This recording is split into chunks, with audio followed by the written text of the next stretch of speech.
বাংলাদেশকে সামরিক ঘাঁটি তৈরি করবে পাকিস্তান। তিন দিক থেকে ভারতে হামলা করার ভয়ঙ্কর ছক। পশ্চিম দিক থেকে পাকিস্তান এবং পূর্ব দিক থেকে বাংলাদেশ। দুই দিক থেকে আক্রমণের মুখে পড়তে হবে ভারতকে। একই সময় অরুণাচল প্রদেশ ও লাদাখে চাপ সৃষ্টি করবে চীন। ভারতের বিরুদ্ধে ত্রিমুখী হামলার হুমকি দিলেন পাকিস্তানের প্রধানমন্ত্রী শেহবাজ শরীফের দল PMLN-এর যুবনেতা কামরান সৈয়দ ওসমানী। শুধু তাই নয়, বাংলাদেশে পাকিস্তানের সামরিক ঘাঁটি তৈরিরও প্রস্তাব দিয়েছেন তিনি। মঙ্গলবার সরাসরি বাংলাদেশকে ভারত বিরোধী জোটে সামিল হওয়ার আহ্বান জানিয়েছেন ওসমানী। এই পাকিস্তানের যুবনেতার মতে অবিলম্বে পাকিস্তান ও বাংলাদেশের মধ্যে একটি সামরিক চুক্তি হওয়া প্রয়োজন। এই চুক্তির আওতায় বাংলাদেশে পাকিস্তানের এবং পাকিস্তানে বাংলাদেশের সামরিক ঘাঁটি তৈরি করা উচিত। বাংলাদেশের লাফালাফির মাঝে ভারতীয় নৌসেনার হাতে রণতরী তুলে দিয়েছে কলকাতার Garden Reach and Engineers Limited. Report অনুযায়ী অঞ্জদীপ নামের রণতরীটি হল anti submarine warfare shallow watercraft. এই রণতরীটি চেন্নাই পোর্ট ট্রাস্টে তুলে দেওয়া হয় ভারতীয় নৌসেনার হাতে। এই নিয়ে চলতি বছরের চতুর্থ রণতরীটি নৌসেনার হাতে তুলে দিয়েছে গার্ডেন রিচ। এই অ্যান্টি সাবমেরিন ওয়ারফেয়ার শ্যালো ওয়াটারক্রাফটগুলিকে L&T শিপইয়ার্ডের সঙ্গে যৌথ উদ্যোগে তৈরি করছে গার্ডেন রিচ। ইসরায়েলি অস্ত্র ও সামরিক সরঞ্জামের দ্বিতীয় বৃহত্তম ক্রেতা দেশ ভারত, তবে প্রথম স্থানে কে জানালো নেতানিয়াহু সরকার। গাজায় হামলার প্রতিবাদে গত 2 বছরে ইউরোপীয় ইউনিয়ন বারবার সমালোচনা করেছে ইসরায়েলের, কিন্তু পরিসংখ্যান বলছে গাজায় হামলার পরেও ইসরায়েলের সঙ্গে ইউরোপের সামরিক বন্ধুত্ব অটুট।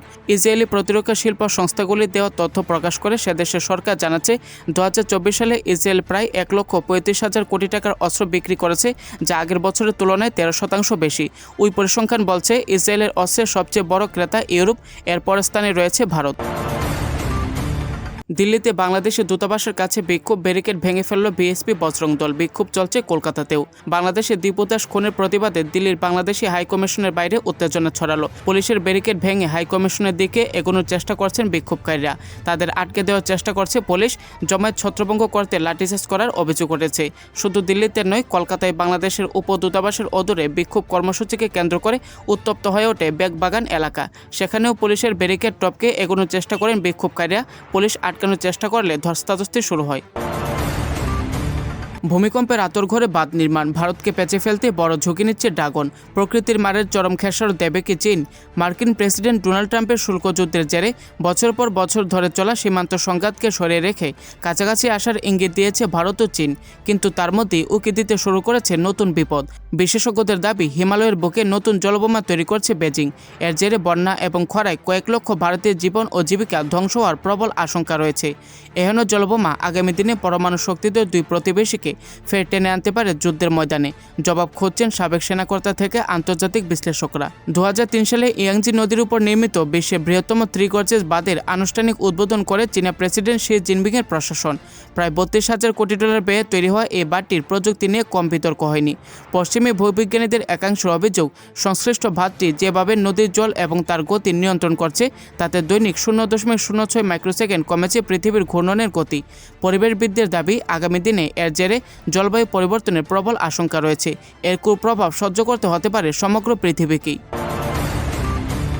বাংলাদেশের হিংসায় আমরা উদ্বিগ্ন, সংখ্যালঘুদের নিরাপত্তা দেওয়া সর্বত্র উচিত। দীপু দাসের হত্যা নিয়ে এবার মুখ খুলল রাষ্ট্রপুঞ্জ। রাষ্ট্রপুঞ্জের মহাসচিব বলেন, বাংলাদেশের যে হিংসা আমরা দেখেছি তাতে আমরা খুবই উদ্বিগ্ন। বাংলাদেশই হোক বা অন্য কোনো দেশে, যারা সংখ্যাগরিষ্ঠ সম্প্রদায়ের নন, তাদের নিরাপদ বোধ করা উচিত। প্রত্যেক বাংলাদেশি নিরাপদ বোধ করা উচিত। আমরা বিশ্বাস করি সরকার প্রত্যেক বাংলাদেশিকে নিরাপদ রাখতে সাধ্যমতো পদক্ষেপ করবে। কুয়াশার চাদরে ঢাকা দিল্লি, 200-র বেশি ফ্লাইটের ওঠানামায় বিঘ্ন, বায়ুদূষণ চরম সীমায়। হাড় কাঁপানো ঠান্ডার সঙ্গে ঘন কুয়াশা রাজধানীতে। মঙ্গলবার সকাল থেকে ঘন কুয়াশা এবং ধুলোর চাদরে ঢেকেছে দিল্লি ও তার পার্শ্ববর্তী NCR এলাকা, যার জেরে কমে গেছে দৃশ্যমানতা। ফলে ইন্দিরা গান্ধী আন্তর্জাতিক বিমানবন্দর থেকে 200-র বেশি ফ্লাইট ওঠানামা করতে দেরি হয়েছে। এছাড়াও বাতিল করা হয়েছে অন্তত 10টি ফ্লাইট। সূত্রের খবর, বায়ুদূষণের জেরে গাজিয়াবাদ ও নয়ডা সহ একাধিক এলাকার পরিস্থিতি অত্যন্ত উদ্বেগজনক। বেশ কিছু এলাকায় দিনের আলোয় নেমে এসেছে রাতের মতো অন্ধকার। দিল্লির ইন্দিরা গান্ধী আন্তর্জাতিক বিমানবন্দরেও এদিন সকাল থেকে দৃশ্যমানতা ছিল অত্যন্ত কম, যার ফলে চরম বিপাকে পড়েছেন কয়েক হাজার যাত্রী।